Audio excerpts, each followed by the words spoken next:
পুরাতন পাগলে ভাত পায় না, নতুন পাগলের আমদানি। এর কথাগুলো শুনুন, শুনলে মাথা অরিজিনালেই নষ্ট হয়ে যাবে। ভিডিওটি দেখুন। বোরকা কি ইসলামী আমলের ছিল? ইসলামী যুগে বোরকা ছিল? বোরকা তো ইসলামী আমলের ছিল না।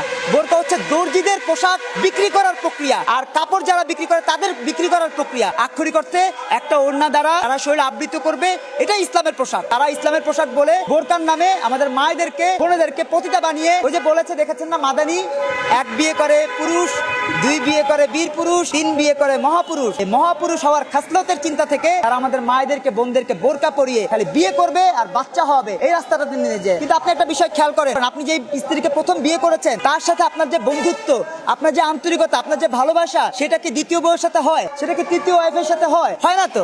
তাহলে এই যে দ্বিতীয় তৃতীয় এগুলো কেন করতে চায়? কারণ মাদানীদের স্ত্রীর চিন্তা নাই, আজহারীদের স্ত্রীর চিন্তা নাই, আজহারীদের চিন্তা হচ্ছে পতিতার চিন্তা। কারণ তারা তো